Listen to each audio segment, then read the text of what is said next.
Dear student, स्वागत है आप सभी का हमारे YouTube channel RJ chemistry campus में। विगत दिवसों में जो हमने टेस्ट लिए हुए हैं उनमें से जो 15 अक्टूबर को टेस्ट हुआ था उसका आज सॉल्यूशन का वीडियो आपके सामने है। चलिए स्टार्ट करते हैं।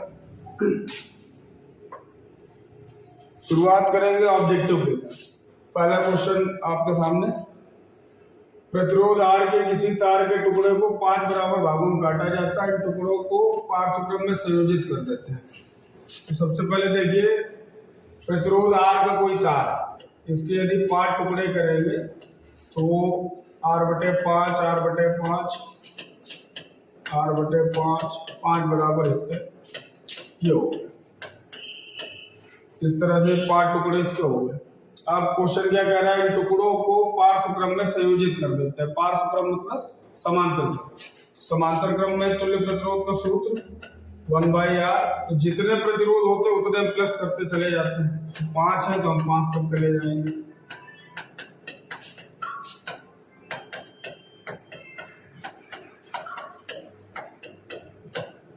और ये सभी हमारे मान दे रखे हैं R1 R2 R3 R4 R5 के, ये सब यहाँ पर पुट अप कर देते हैं।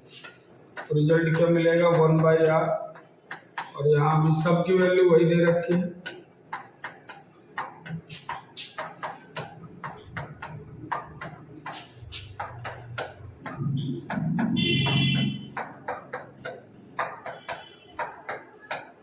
सभी में 5 उठ के ऊपर चला जाएगा।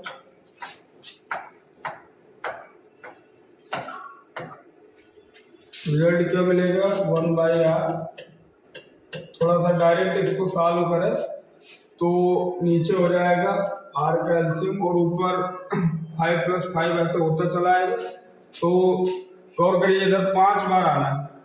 5 जो है आपको वो 5 बार आएगा तो टोटल आपको पहुंच जाएगा ये 25 के बराबर। तो यहाँ से अगर उल्टा कर दे तो r क्या आ जाएगा, r/25 ये आ गया। अब हमसे पूछ क्या रहा है, यदि संयोजन का तुल्य प्रतिरोध R' है तो R/R' का अनुपात निकालना है। तो तुल्य प्रतिरोध R' है, तो इसको तुल्य प्रतिरोध को हम यहाँ R' लगा दें। तो हमसे पूछ क्या रहा है, R और R' का रेशियो। यहाँ पर रेशियो निकाल लेता है। R तो वही रहेगा, R' की वैल्यू अभी हमने क्या निकाली, R/25। ये उनके ऊपर चला जाएगा, यह आया 25 R/r। R से R कैंसिल कर दिए, नीचे बचा आपका 1, तो आ जाएगा 25:1।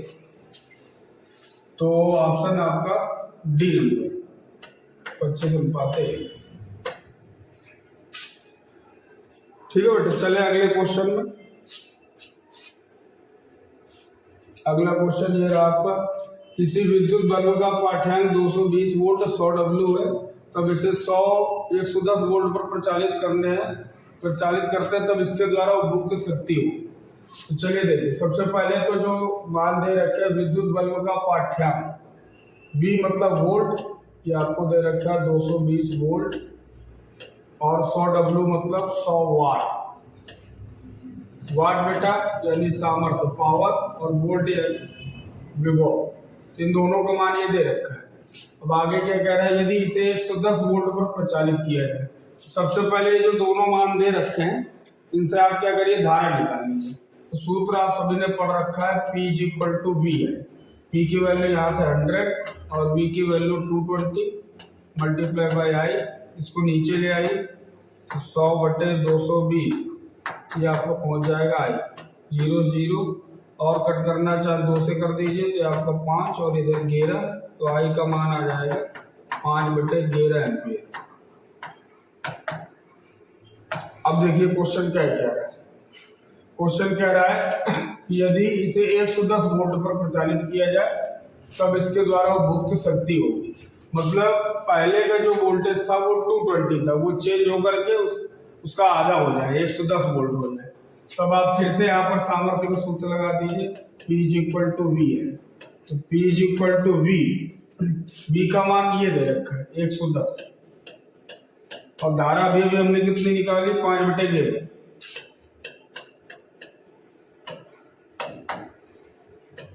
तो इसको सॉल्व करेंगे 11 से सीधे ही 10 बार और इधर से गुणा कराएंगे 50 वाट। अब ऑप्शन देख लीजिए कौन सा सही, 50 वाट, सी नंबर आपके सही। चले अगले क्वेश्चन। दो चालक तार जिनके पदार्थ लंबाई तथा व्यास समान है किसी परिपथ में पहले श्रेणी क्रम और पार्श्वक्रम में संयोजित किए जाते हैं। श्रेणी क्रम और पार्श्वक्रम संयोजन में उत्पन्न ऊष्माओं का अनुपात। दोनों ही तारों के पदार्थ लंबाई व्यास समान है तो उनके प्रतिरोध भी समान होंगे। प्रतिरोध समान होंगे तो अगर एक का प्रतिरोध आर है तो दूसरे का भी आर हो जाएगा। अब कह रहा है इनको परिपथ में पहले श्रेणी क्रम में जोड़ना है और फिर जोड़ना है पार्श्वक्रम मतलब समांतर क्रम में। तो श्रेणी क्रम के लिए सूत्र क्या होता है, तुल्य प्रतिरोध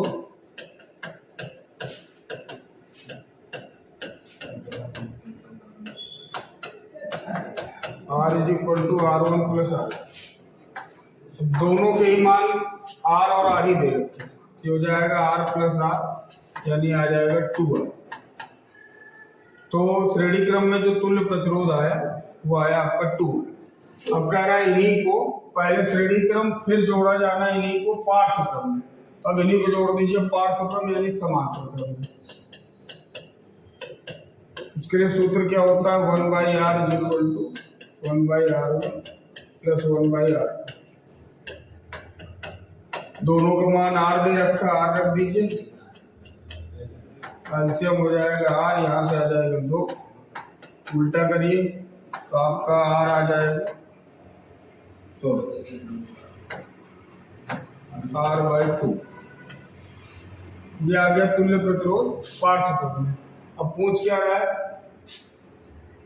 श्रेणी क्रम और पार्श्वक्रम में उत्पन्न ऊष्माओं का अनुपात। तो पहले तो ऊष्मा के सूत्र देख लेते हैं, H बराबर V²T/R। प्रतिरोध का मान बदल जाएगा, एक बार आप R की वैल्यू ये रखेंगे और एक बार आप R की वैल्यू ये रखेंगे। दोनों को रखते हुए ऊष्माएं अलग अलग मान लीजिए। पहले केस में मान लीजिए ऊष्मा H1, V वही रहेगा, T वही रहेगा और R की जगह आपका आ जाएगा 2R। दूसरे केस में ऊष्मा मान लीजिए H2 और V वही रहेगा, T वही रहेगा, R की जगह R/2। दो को ऊपर ले जाइए तो H2 आपका हो जाएगा V²T/R इंटू 2/R। अब इन दोनों का रेशियो चाहिए, उत्पन्न ऊष्माओं का अनुपात। अब इन दोनों का अनुपात करा दिया जाए।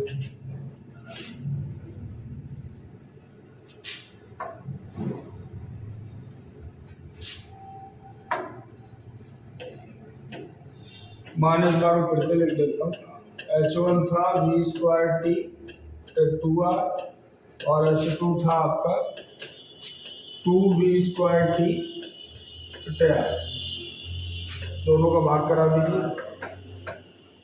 तो H1 की वैल्यू क्या है, V²T/2R और H2 की वैल्यू 2V²T/R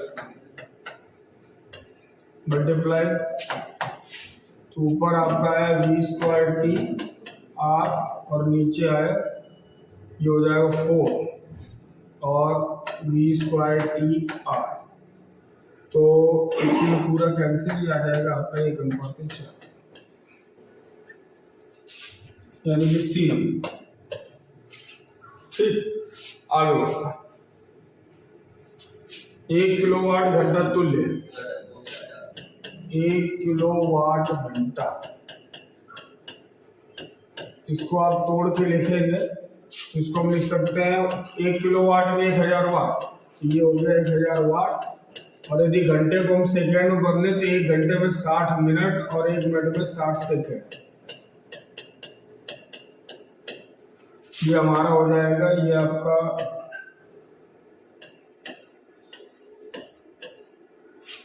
वाट सेकंड। जैसे को हम लिख सकते हैं, देखिए 1 2 3 4 5 इसको हम लिख सकते हैं 36 गुणे 10⁵ वाट सेकेंड। तो हमसे क्या कह रहा है, किलोवाट घंटा को जूल के तुल्य लाना है कि जूल में कितना होगा। तो जो आप सूत्र पढ़ते हैं सामर्थ्य का, P = W/T, यहाँ से सामर्थ्य का मात्रक हो जाता है वाट, कार्य का हो जाता है जूल और समय का हो जाता है सेकेंड। इसको यहाँ भेजें तो जूल किसके बराबर हो जाता है, वाट इंटू सेकेंड, यानी कि वाट इंटू सेकेंड की जगह जूल रखा जा सकता है। यहाँ पे आप इसको 36 गुणे 10⁵ जूल कर सकते हैं।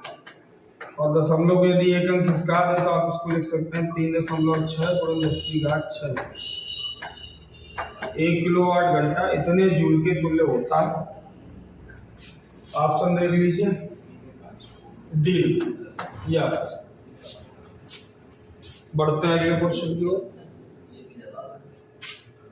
किसी धारावाही प्रणालिका के भीतर चुंबकीय क्षेत्र शून्य होता है, सिरों की ओर जाने पर घटता है, सभी बिंदुओं पर समान होता है, सिरों की ओर जाने पर बढ़ता है। धारावाही प्रणालिका आपने पढ़ रखी है। यदि हम किसी कुचालक बेलनाकार पाइप को लेकर के उसमें तांबे के तारों को ऐसे लपेटते जाए, कुंडली बनाते जाए,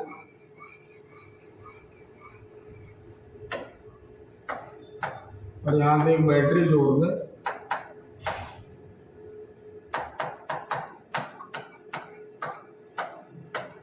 जैसे इस बैटरी से धारा इसमें प्रवाहित होती है तो ये परिनालिका एक चुंबक की भांति कार्य करने लगती है। परिनालिका के जो दोनों किनारे होते हैं ये चुंबक के ध्रुवों की भांति व्यवहार करते हैं।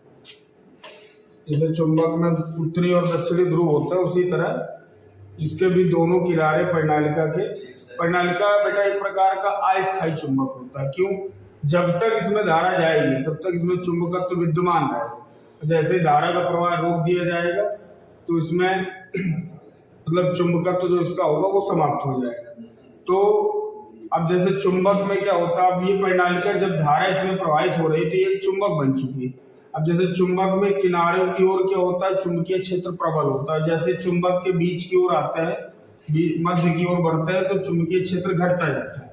अब ये परिनालिका भी एक चुंबक की भांति कार्य करेगी धारा के प्रवाहित होने पर, तो इसमें भी किनारों की ओर चुंबकीय क्षेत्र प्रबल होगा और जैसे बीच की ओर जाएंगे तो चुंबकीय क्षेत्र घट जाएगा।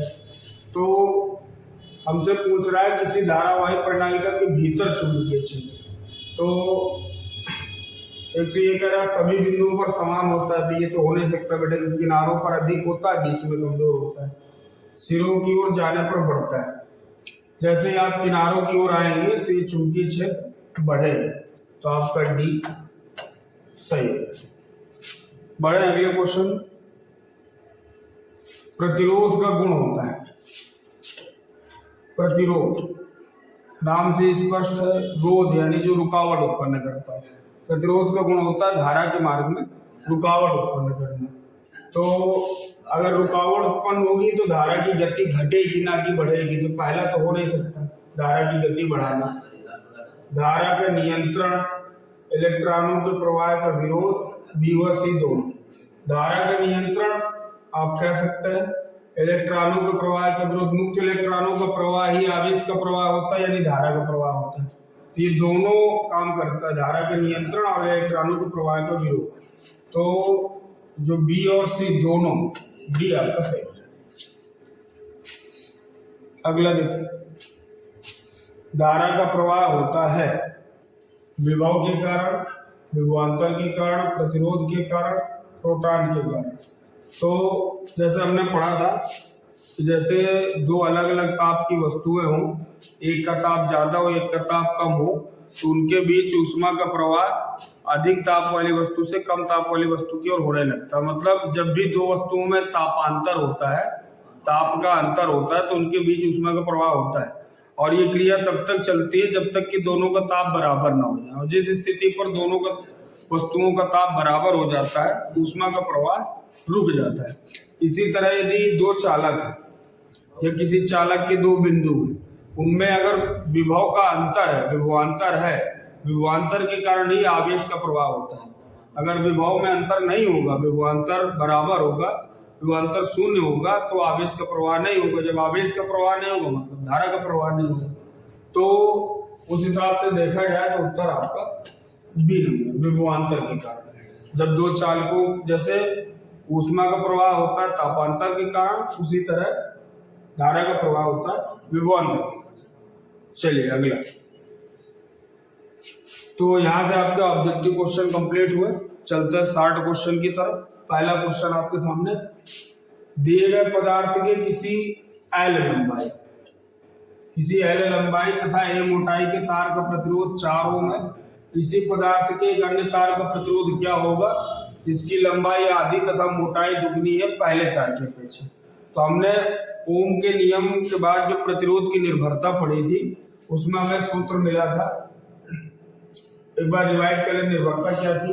किसी चालक का प्रतिरोध लंबाई के अनुप्रमानुपाती, तार के अनुप्रस्थ काट के क्षेत्रफल के व्युत्क्रमानुपाती, और इससे हमें मिला था L/A, और इसको हमने हटा करके यहाँ कांस्टेंट हम लेते हैं रो।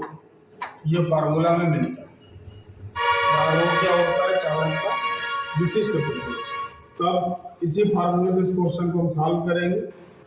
क्वेश्चन क्या है? दिए गए पदार्थ के किसी एल लंबाई और ए मोटाई वही है ए, लंबाई वही है एल, और प्रतिरोध उसका दे रहा है 4, यानी आर का मान कितना हो जाएगा? 4। यहाँ पर आर की जगह रख देते हैं 4, बराबर हो जाएगा रो L/A। ये मान हमें मिला। अब आ जाइए आगे, क्वेश्चन क्या कह रहा है? इसी पदार्थ के अन्य तार का प्रतिरोध क्या होगा। कोई इसी पदार्थ का एक दूसरा तार है, उसका प्रतिरोध पूछा जा रहा है जिसकी लंबाई आधी, यानी L के स्थान पर उसकी लंबाई हो जाएगी L/2 और मोटाई दोगुनी। वैसे मोटाई A होती है और दोगुनी करने पर क्या हो जाएगी? 2। तब यदि यही फार्मूला हम उस तार के लिए लगा दें तो हमें रिजल्ट क्या मिलेगा? R = रो, और L की जगह रख दें L/2 और A की जगह रख दें 2। ये 2 उठ के आपका नीचे आ जाएगा, तो रिजल्ट क्या मिलेगा? R = रो L/4A। यहाँ से यदि हम 1/4 को अलग कर लें तो यहाँ से हमें मिलेगा रो L/A, और इसका मान हमने अभी प्राप्त किया था। रो L/A का मान कितना दे रखा है? 4। यहाँ पर हम 4 रख दें तो हमें जो नए तार का प्रतिरोध है वो कितना मिल जाएगा? R = 1/4 इंटू इसकी वैल्यू कितनी? 4। ये भी रख दें, ये कैंसिल आउट हो जाएगा। R का मान कितना आ जाएगा? 1। ये आपका उत्तर हो जाएगा। ठीक, आगे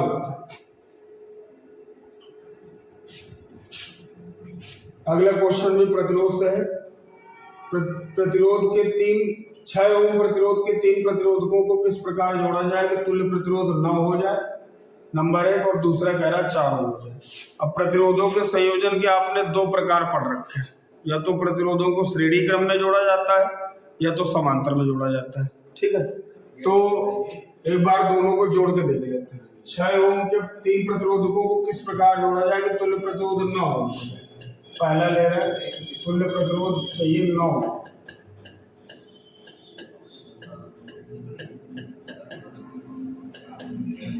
यदि हम तीनों को श्रेणी क्रम में जोड़ें नॉर्मली तो 6 + 6 + 6 यानी 18 ओम प्राप्त हो, जो कि नहीं चाहिए हमें, यानी हम तीनों को श्रेणी क्रम में एक साथ नहीं जोड़ सकते। यदि तीनों को समांतर में जोड़ के देख लें तो 1/6 1/6 1/6 एलसीएम 6 का हुआ, ऊपर से आया 3 1/2 1/8, यानी R का मान 2 आ जाएगा। वो भी नहीं हमें चाहिए, यानी ना तीनों को एक साथ श्रेणी में जोड़ा जा सकता है और ना तीनों को एक साथ समांतर में जोड़ा जा सकता है, क्योंकि ऐसा करने से हम देख रहे हैं कि हमें जो रिक्वायर आंसर चाहिए वो नहीं आया। तो अब फिर क्या करें? तब फिर इनको ऐसा करते हैं 2 को श्रेणी या 2 को समांतर, फिर तीसरे को अलग क्रम में जोड़ के देखते हैं। चलिए देखिए, तो सबसे पहले प्रतिरोध के 3 प्रतिरोध किस प्रकार का होता है, ऐसा करते हैं। देखिए दो को जोड़ देते हैं समांतर,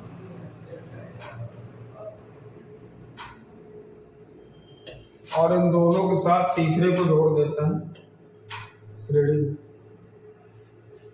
ये 6 ओम, ये 6 ओम और ये भी 6 ओम, ये संयोजन करते हैं। दो को जोड़ दिया हमने श्रेणी क्रम में और तीसरे को दो को जोड़ दिया हमने समांतर क्रम में और तीसरे को श्रेणी क्रम में, इसी के साथ।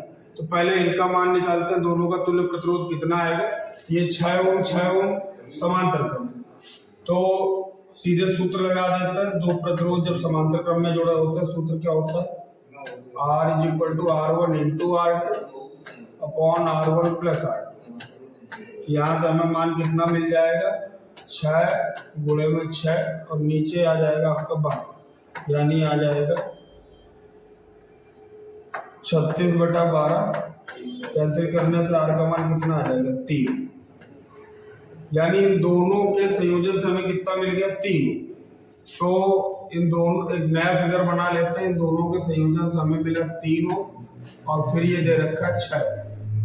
अब ये दोनों अगल बगल है, श्रेणी क्रम में हो जाएंगे। तो अब इनका तुल्य प्रतिरोध निकाले तो कितना आ जाएगा, R is equal to R1 plus R2। R is equal to यहाँ से R1 3 और R2 6, यानी R का मान कितना आ जाएगा, 9। तो पहला 9 ओम प्राप्त करने के लिए हमें क्या करना पड़ेगा, दो प्रतिरोधों को समांतर क्रम में जोड़ना पड़ेगा और एक प्रतिरोध को उनके साथ श्रेणी में जोड़ना पड़ेगा, तब जो हमारा तुल्य प्रतिरोध आएगा वो 9 ओम। चलते हैं दूसरे हिस्से पर। 4 ओम के लिए देखिए क्या करता है,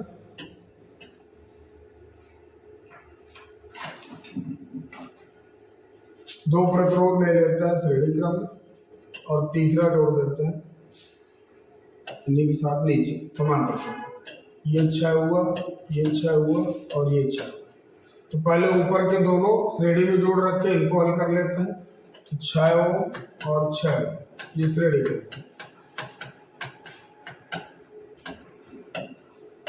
तो इनका तुल्य प्रतिरोध कितना आ जाएगा, 6 + 6 यानी 12। अब एक नया चित्र बना लेते हैं। इन दोनों से हमको मिला तुल्य प्रतिरोध 12 और नीचे हमने कितना जोड़ रखा था, 6। अब ये दोनों हो जाएंगे समांतर, तो 12 और 6 ये आ जाएंगे समांतर। समांतर क्रम के लिए 60 फॉर्मूला हम लगा देते हैं। दो प्रतिरोधों को R1 into R2 upon R1 plus R2, तो R is equal to R1 into R2, तो ये हो जाएगा 72 और नीचे R1 प्लस R2, तो ये हो जाएगा 12 और 6 18। कैंसिल करेंगे कितना आ जाएगा, 4। तो R इज इक्वल टू 4। इस तरह से आपका दूसरा 4। तो 9 ओम प्राप्त करने के लिए हमने क्या किया, दो प्रतिरोधों को समांतर में और एक को बगल से श्रेणी में जोड़ दिया था। और 4 ओम प्राप्त करने के लिए हमने क्या किया, 2 को श्रेणी में जोड़ा और एक को समांतर में जोड़ दिया। ना ही तीनों को श्रेणी में जोड़ने से उत्तर आ रहा था, ना ही तीनों को समांतर में जोड़ने से उत्तर आ रहा था। अक्सर पेपर में अगर इस टाइप के क्वेश्चन आते हैं तो ऐसे ही क्वेश्चन पूछे जाते हैं। अब बस आप अपने दिमाग में ये रखिएगा कि पहले सबसे पहले जितने भी प्रतिरोध दे रखे हैं उनको श्रेणी में एक बार जोड़ के देख लीजिए, एक बार समांतर में जोड़ के देख लीजिए। फिर भी अगर उत्तर नहीं आ रहा है तो फिर ऑप्शन ये होता है कि उनको आपस में तोड़िए मरोड़िए, कि 2 को जोड़ के देखिए, एक को अलग करिए, फिर 2 को जोड़े, फिर एक को अलग करिए, तो आपको उत्तर मिल जाए, जैसे कि इस सवाल में। चलते हैं, किसी अज्ञात प्रतिरोध को 12 वोल्ट की बैटरी से जोड़ने पर परिपथ में 2.5 मिलीएम्पीयर धारा प्रवाहित होती है, प्रतिरोध का मान ज्ञात करें। देखिए बहुत ही छोटा सा क्वेश्चन। 12 वोल्ट की बैटरी, अज्ञात प्रतिरोध अज्ञात है, प्रतिरोध अज्ञात है यानी उसका मान हमें ज्ञात करना है। तो एक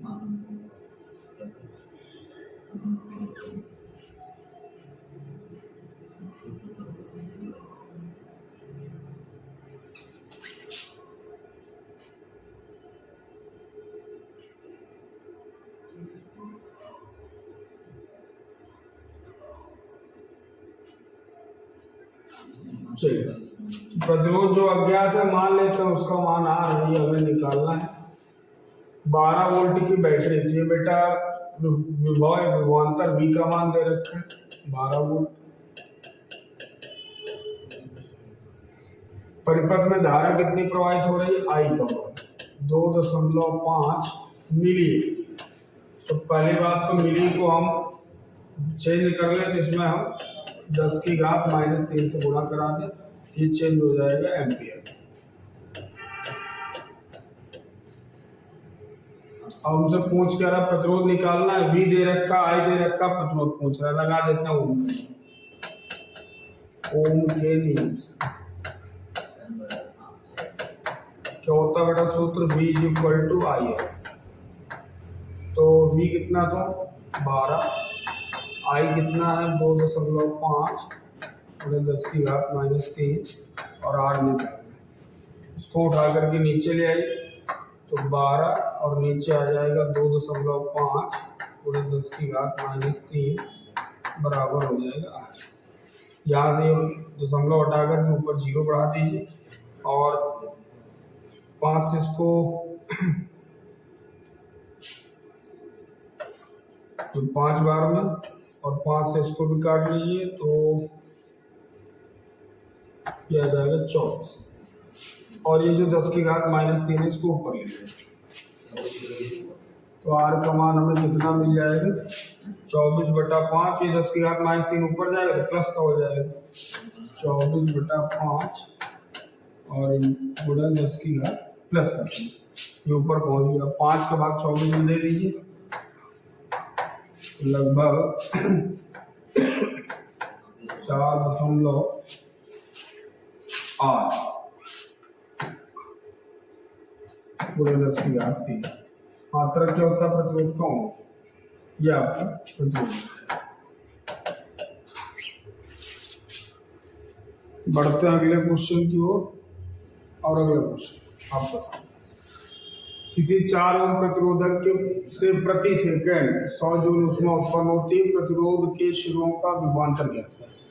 किसी 4 ओम प्रतिरोध, R का मान 4 ओम दे रखा है, प्रति सेकंड यानी T का मान 1 सेकंड हो गया, 100 जूल ऊष्मा यानी H का मान 100 जूल। पूछ क्या रहा, प्रतिरोध के सिरों का विभवांतर ज्ञात करें, यानी V का मान आपको निकालना है।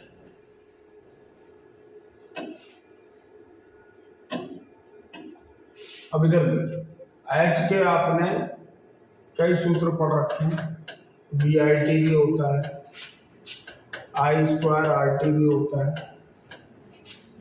V2T/R भी होता है, ये सब H के आपने फार्मूले पढ़ रखे हैं। अब जिस हिसाब से आपको मान दिए गए उस हिसाब से आप फार्मूला अप्लाई करेंगे। तो VIT अगर हम अप्लाई करते हैं तो धारा का मान नहीं हमारे पास, I2RT लगाते हैं तो धारा उपलब्ध नहीं है, V निकालना है, T दे रखा है, R दे रखा है, H दे रखा है, तो हम यही लगा देते हैं। तो ले लेते हैं फार्मूला H = V2T/R। तो R को इधर ले आइए, H × R बराबर हो जाएगा V2T।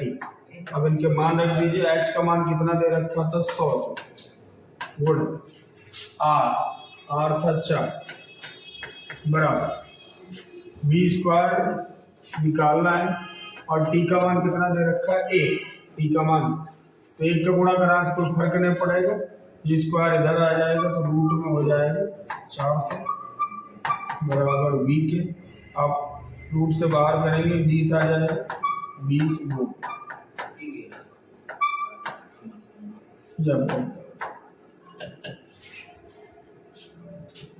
बढ़ाएं अगले क्वेश्चन की तरफ। प्रतिरोध की निर्भरता स्पष्ट कीजिए, दो प्रतिरोधों को श्रेणी क्रम में जोड़ने पर तुल्य प्रतिरोध 25 और समांतर क्रम में जोड़ने पर तुल्य प्रतिरोध 4 होगा। दोनों प्रतिरोधों का मान ज्ञात करें। क्वेश्चन बहुत अच्छा है, बहुत इंपॉर्टेंट है, चलिए देखते हैं इसको। प्रतिरोध की निर्भरता स्पष्ट कीजिए। तो प्रतिरोध की निर्भरता हमने पढ़ी थी पहला कि प्रतिरोध चालक की लंबाई के अनुपाती होता है, यानी चालक की लंबाई जितनी बढ़ेगी प्रतिरोध भी उसका उतना बढ़ेगा, चालक की लंबाई जितनी कम होगी प्रतिरोध भी उसका क्या होगा, उतना ही कम होगा। दूसरी निर्भरता हमने क्या पढ़ी थी कि प्रतिरोध चालक तार के पदार्थ के अनुप्रस्थ काट के क्षेत्रफल के व्युत्क्रमानुपाती होता है। मतलब क्षेत्रफल जितना बढ़ेगा प्रतिरोध उतना घटेगा, क्षेत्रफल जितना घटेगा प्रतिरोध उतना बढ़ेगा। दोनों को कंबाइन करने से हमको रिलेशन मिला था R/L/A, और प्रोपोर्शनल साइन को हटाने के बाद कांस्टेंट लेते हैं ρ/L/A, जहाँ ρ क्या होता है, नियतांक, जिसे बोलते हैं विशिष्ट।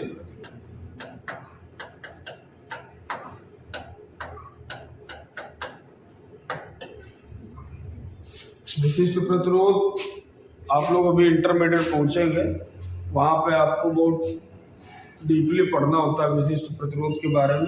विशिष्ट प्रतिरोध, विशिष्ट चालकता, सब वहाँ पर आपको डिटेल में पढ़ना होता है। तो ये तो हुआ इसका पहला पार्ट। अब इसका जो दूसरे पार्ट में न्यूमेरिकल दे रखा है उसको सॉल्व कर लेते हैं। न्यूमेरिकल क्या है देखिए, दो प्रतिरोधों को श्रेणी क्रम में जोड़ने पर तुल्य प्रतिरोध 25 और समांतर क्रम में जोड़ने पर तुल्य प्रतिरोध 4 होगा। दोनों प्रतिरोधों का मान ज्ञात करना है। सबसे पहले मान लेते हैं, तो माना दोनों प्रतिरोध R1 व R2 हैं, ये हमने मान लिया। अब आ जाए कंडीशन नंबर फर्स्ट। क्या है कंडीशन नंबर फर्स्ट, कि दोनों प्रतिरोधों को श्रेणी क्रम में जोड़ने पर तुल्य प्रतिरोध 25 ओम आता है। तो श्रेणी क्रम में यदि जोड़ेंगे तो तुल्य प्रतिरोध R फार्मूला क्या होता है, R=R1 + R2। और तुल्य प्रतिरोध कितना दे रखा है श्रेणी क्रम में, 25। तो यहाँ पर 25 रख देंगे तो 25 बराबर हो जाएगा R1 + R2। ये हमें मान मिल गई। दूसरी कंडीशन देख लेते हैं। कंडीशन सेकंड क्या है, दूसरी कंडीशन में कह रहा है कि समांतर क्रम में जोड़ने पर तुल्य प्रतिरोध 4 ओम प्राप्त होता है। तो समांतर दो प्रतिरोधों के समांतर क्रम के लिए तुल्य प्रतिरोध का सूत्र होता है R1 × R2 बटे R1 + R2। तो ये कितना दे रखा है तुल्य प्रतिरोध 4। यहाँ पर 4 रख दें। R1 × R2 हमें नहीं पता, R1 + R2 अभी निकाले हमने, कितना निकाला, 25। ये 25 है, तो इसको यहाँ भेजें तो R1 × R2 का मान कितना हो जाएगा, 100। अब हमें R1 और R2 ज्ञात करना। दोनों का योगफल हमें मिल चुका है 25 और दोनों गुणनफल मिल चुका है 100। तब एक मैथमेटिक्स फार्मूला यहाँ पर अप्लाई करते हैं, a - b का होल स्क्वायर, a + b का होल स्क्वायर -4ab। तो अगर यही a की जगह R1 सपोज कर लें, b की जगह R2 सपोज कर लें, तो बन जाएगा R1 - R2 का स्क्वायर, R1 + R2 का स्क्वायर -4R1 × R2। ये हो जाएगा R1 - R2 का स्क्वायर। R1 + R2 कितना था, 25, स्क्वायर करेंगे तो आ जाएगा 625, माइनस R1 × R2 कितना है, 100, और 4 से गुणा होकर आ जाएगा 4, यानी कि ये मिलेगा 225 R1 - R2 का स्क्वायर। अब ये स्क्वायर अगर इस साइड भेजेंगे तो हमें मान क्या मिल जाएगा, R1 - R2 15। अब इसको आप मान लीजिए एक इक्वेशन, इसको मान लीजिए इक्वेशन नंबर फर्स्ट, और इसको मान लीजिए equation number second. R1 + R2 भी आपको पता चल गया, R1 - R2 पता चल गया। अब दोनों इक्वेशन सॉल्व कर लेंगे तो आपको R1 R2 का मान मिल जाएगा। चलिए वो भी कर देते हैं। तो देखिए R1 + R2 25 था और R1 - R2 ये आपको 15 है। ये आपका equation number first, equation number second. दोनों को सॉल्व कर लें तो ये कैंसिल हो गए, R1 2R1 और ये हो गया 40। तो R1 यहाँ से कितना आ जाएगा, 20। तो R1 का मान आ गया 20। अब R1 का मान किसी भी इक्वेशन में पुट अप कर दीजिए। चलिए समीकरण 1 में रखते हैं। समीकरण 1 में R1 का मान रखने पर तो R1 प्लस R2 कितना है? 25। R1 कितना निकला? 20। यहाँ पर 20 रख दे। 20 प्लस R2 बराबर 25। तब R2 हमें कितना मिल जाएगा? 5। इस तरह से R1 का मान कितना है? 20 और R2 का मान कितना है? 25। आप अपना उत्तर भी चेक कर सकते हैं। दोनों को श्रेणी क्रम में जोड़ेंगे तो R1 प्लस R2 20, 5, 25 आ जाएगा, जो कि दे रखा है। और यदि दोनों को समांतर में जोड़ेंगे तो R1 into R2 upon R1 plus R2 ये हो जाएगा आपका ऊपर 100 और नीचे हो जाएगा 25। भाग देंगे आपका आ जाएगा 4। इस तरह से आप अपना उत्तर भी चेक कर सकते हैं।